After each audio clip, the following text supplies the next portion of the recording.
First Peter 5:2 says, "Shepherd the flock of God that is among you, exercising oversight, not under compulsion, but willingly as God would have you, not for shameful gain, but eagerly." My name's Angela Culiera, and welcome to In Harmony. Today's story speaks about how adversity transformed a man into shepherding his brethren and dedicating his time and talents to the attainment of lasting and justiciable peace in Mindanao.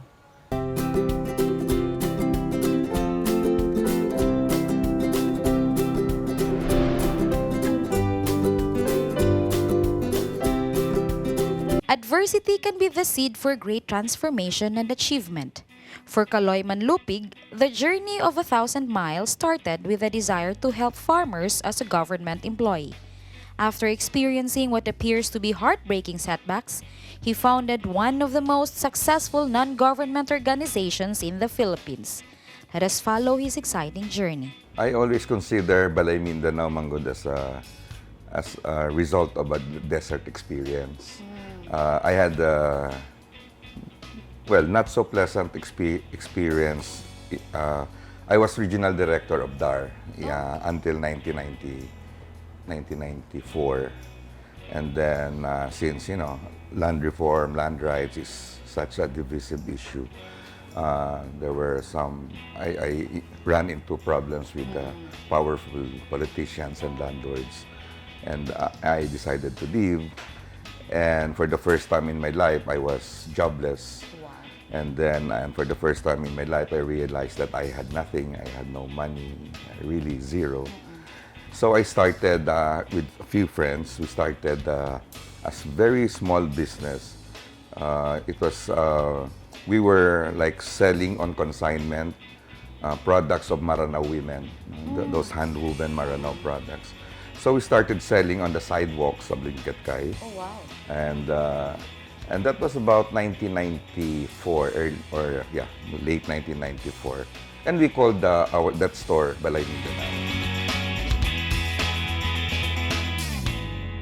From its humble beginnings, what started as a sidewalk stall evolved into a kitchen and eventually an NGO.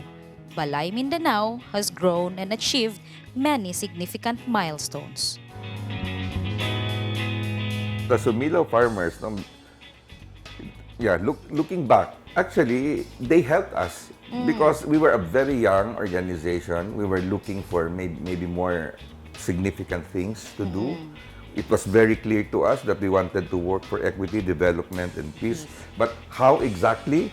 We were still in the process of, really concretizing our plan. And then they approached us and asked for our help. No? And so they actually helped us. No, it's So it's it's the like a other way around. collaboration? It's the other way around because they gave us, they gave us the break.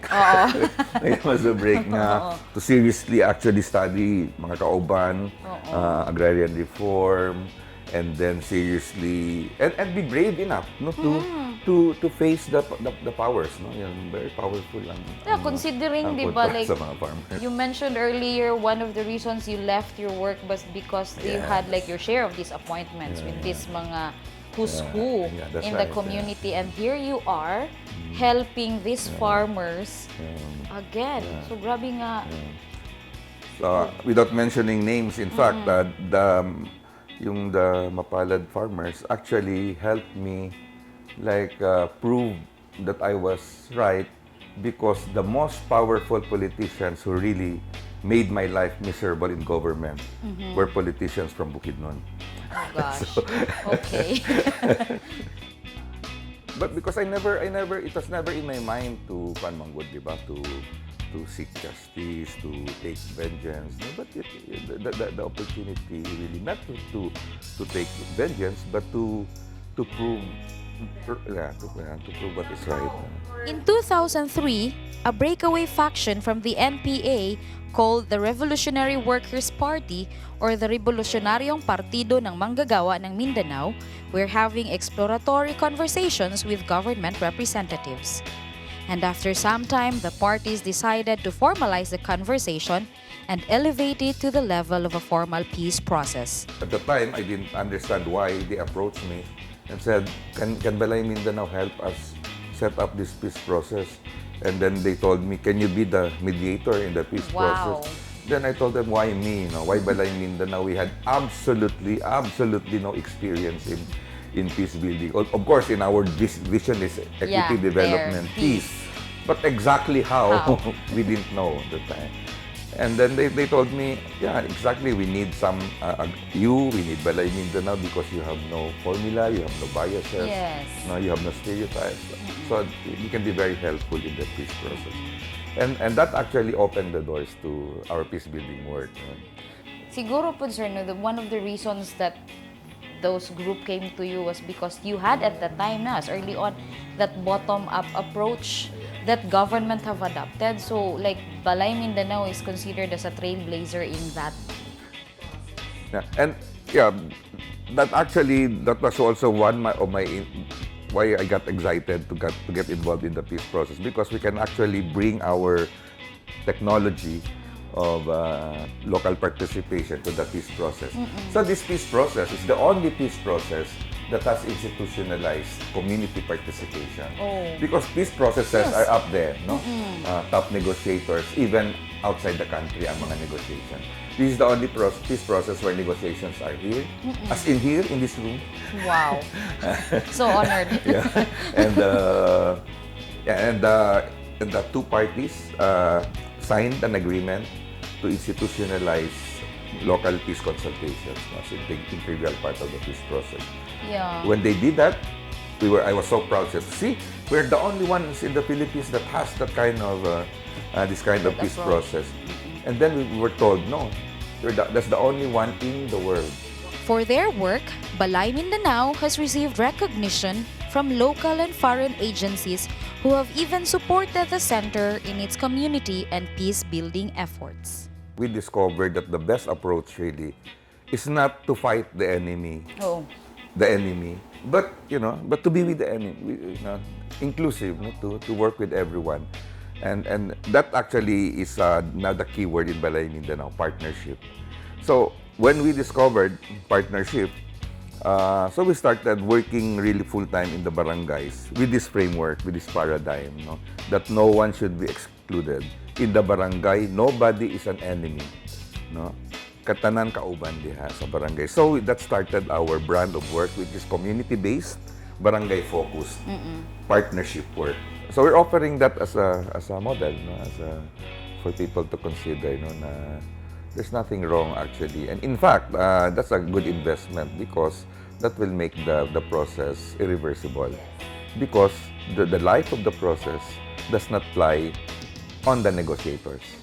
Wala sila because when the negotiators disagree, they can just decide to stop the negotiations. But if the people are involved, nobody can stop them. Because the people have the responsibility and ownership. Yeah, that's right. They have their stakeholders na siya, partakers. That's a very nice approach. If you ask me, what are you? Are you a development worker, a human rights worker, a disaster responder? I will tell you, I am a peace builder. In keeping up to its new thrust, Balay Mindanao built the state-of-the-art space for dialogue, which they now call the Peace Center.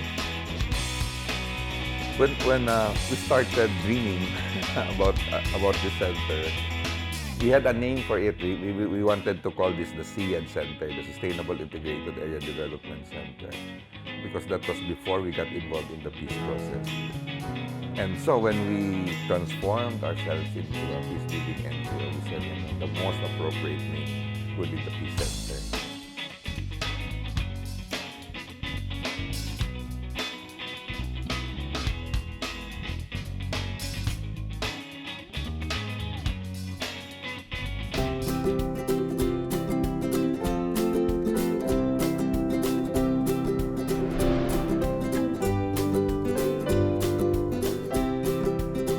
me the joy which money cannot buy. And very hospitable, and most of all, big part of your operation. Dynamic Living returns with new episodes now on Mondays, 6 to 7 p.m. Dynamic Living, the Total You on Mondays. Masalamat kayo ko. Nakakita ko. Anang mga pamilya habang sa kuwapag ang natin gusto nga kailan kita doon natin connection na Tanyani makapaglaom atong pagkasaksihan. Let's Pray Cagayan de Oro is moving earlier in the week. Now praying Sundays and Wednesdays starting November 4th. Don't pray alone. Let's Pray sa Domingo o Miyerkules na. Panimbaya na, matag Sabado alas 6 sa buntag. Especially to my family. Ma-enjoy ka sa matahom ng mga awit. Community service o langit ng panalangin. Gikan sa Panimbaya sa Kabuntagon. Sabado alas 6 sa buntag. Kita kids! Aduna ka ba'y buot masayran sa kinabuhi? Aduna ba'y kagawasan sa sala o kasakit? May paglaong pa ba ang mga minatay? Unsa ba'y padulngan sa kalibutan? Mga higala, ipangutana kay pastor. Ipadala ang imong mga pangutana ug tubagon ni pastor gamit ang Biblia. Pangutana Pastor, usa ka serbisyong gidalit kaninyo gikan sa Hope Channel. Tugkara ang tanghaga sa Kristohanong kinabuhi. Kutlua ang mga pagtulunan nga naghatod og kalinaw. Ang kuna ang inspirasyon sa pagkinabuhi nga adunay kasiguruhan sa kapasayloan sa sala. Diha lamang kang Kristo. Uban ka namo dinhilang sa Takna sa Pagtuon matag Biyernes alas 6:30 sa gabi. Subaybayi ang Takna sa Pagtuon. Hey young people, here's a show especially for you. Informative and intellectual discussions on the things that matter to you at home, in school, in your social circles. This is the Dynamic Youth.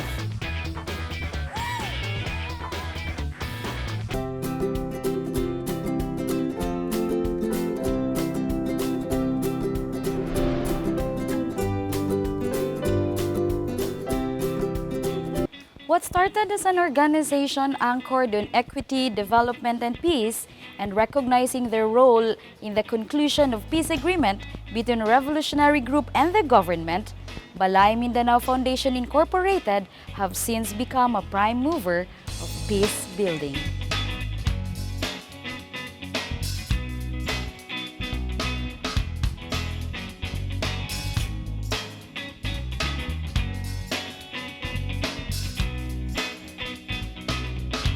Now it's and we would like to consider ourselves as if you ask me what is Balay Mindanao, what our main work, it's peace building.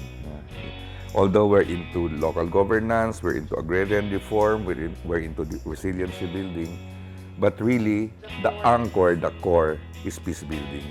If you ask me, what are you? Are you a development worker, a human rights worker, a disaster responder? I will tell you, I am a peace builder. In keeping up to its new thrust, Balay Mindanao built the state-of-the-art space for dialogue, which they now call the Peace Center.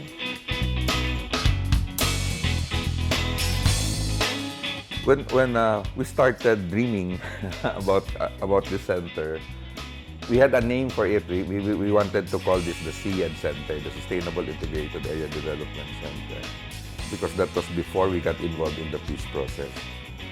And so when we transformed ourselves into a peace-building NGO, we said, the most appropriate name would be the Peace Center.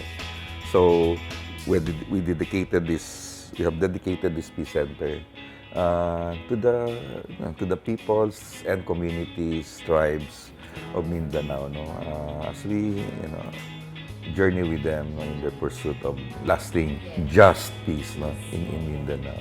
Picking up from where Kaloy left off, pagsugod gid sa Balay Mindanao from the sidewalk to the kitchen, finally nakapalit og balay ang Balay Mindanaw, this was the pinaka-first balay nga Balay. sa Balay Kay Balay Mindanao. gid siya. Balay gid siya. Muna siyang entrance before. Sa una, dagan din naka-line up ng mga tsinelas.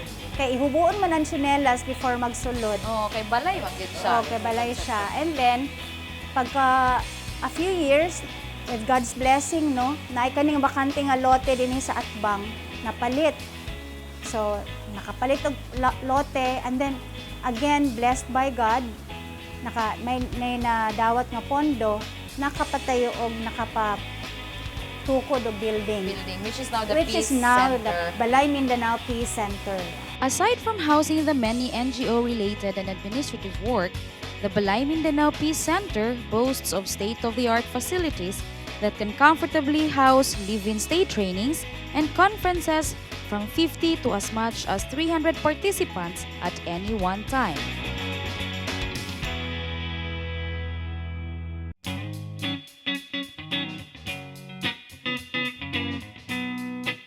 But this comes with a fee na.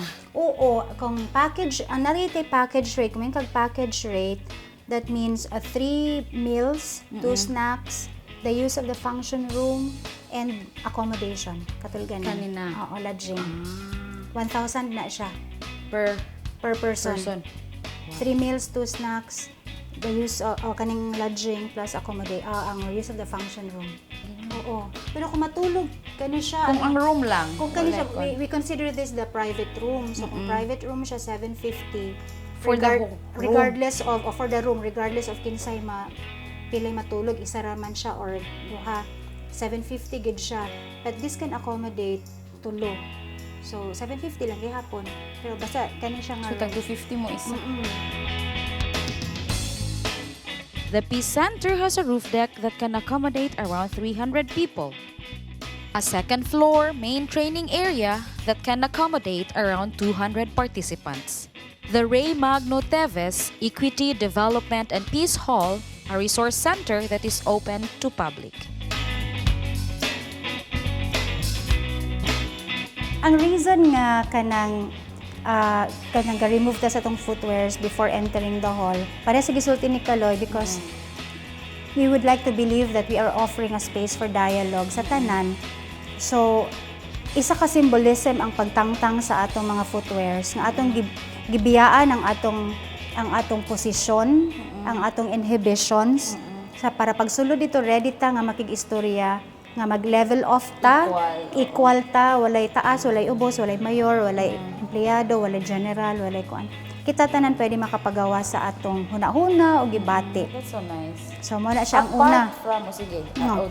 Oo. So mo na siya ang una nga reason nga nga maghubo ta. It's a symbolism that we are shedding off our positions, our titles, and we are ready to talk, Open and ta. open ta for dialogue.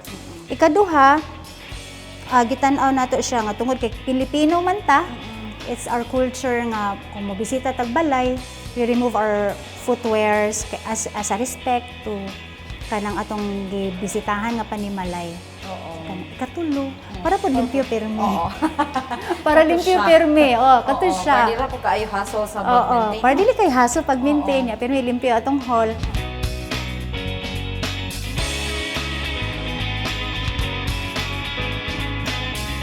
This is our kitchen. Natay kaugalingong kitchen. Siyempre, natay cook.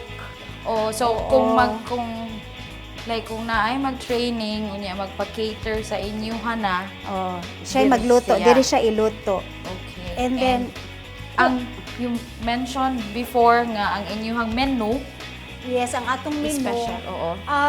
Balay gid siya. Unlike kanang Lutong atong bahay siya nga lutong konsepto. bahay gid siya nga concept. So plain So ingredients. you want it as kanang as healthy, As as healthy as natural, possible, as natural as possible. prepared. As much as possible also since ang Balay Mindanao naman po tay farm sa Claveria. Kapaning kamutan sad nato nga kung unsa ang produkto sa farm kay organic man ang organically grown man ang atong kuan sa farm, mo atong kuan po gina-serve. Dili. Siyempre, non-pork eaters, o niya, kanang mga amigo nato nga mga moro. So, as much as possible, ang ilang mga utensils, ilang mga gamit, gapaningkamutan nato nga Di siya ma-mix. dili siya ma-mix sa kanang atong the usual nga mga Oh, utensils. that's nice. So natigi ko diba? Sensitive sa ano. And of course, flowing coffee. Coffee stations can be found on all floors of the building.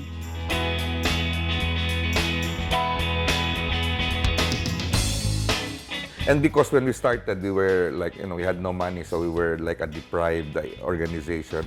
I remember we would spend the whole morning at McDo o Divisoria. But at that time, 15 peso cup of coffee, bottomless. No? So libre na, hantod magkurog ka na sa kagdagan.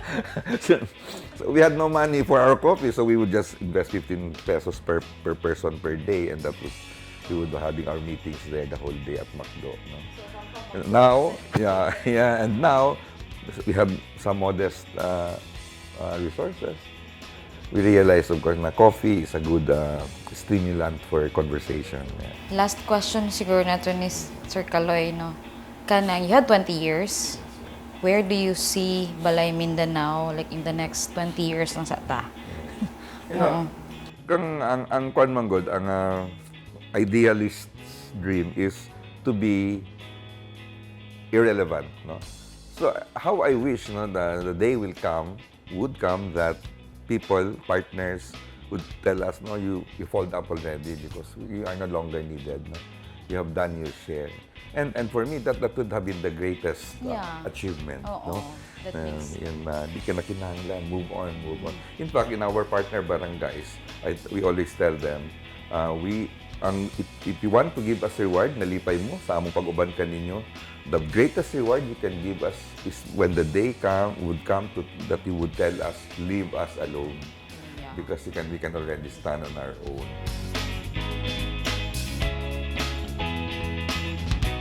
Like Jesus when he was on earth, he not only ministered among men, but shepherded the people under his care. In turn, as God's stewards, we are expected to do the same. Similar to Kaloy, shepherding can be in various ways and forms. Apart from your usual daily schedules, you may devote your time and talent in your church or volunteer in any outreach programs. It's even as simple as helping a neighbor, a classmate, or a friend in need. All it takes is compassion and empathy towards our brethren and the community we are part of. Well, that's it for us this time. Until then, for more of our stories and tips, visit our Facebook page. That's www.facebook.com/InHarmonyTV. We'd love to hear from you. And let's keep our conversation going in building a community of proactive stewards. Before we go, we'd like to thank our media partners that keep our ministry going. Again, this is Angel Ascuna Collera. Remember, we only have one earth. Let us care and share, live in harmony. The conclusion of the peace agreement between the revolutionary government. Similar to Kaloy, shepherding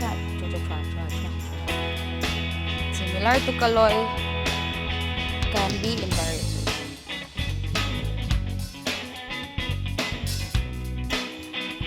Well, that's it for us this time. Pang-closing na ko. Dili, maura, padayon lang ko.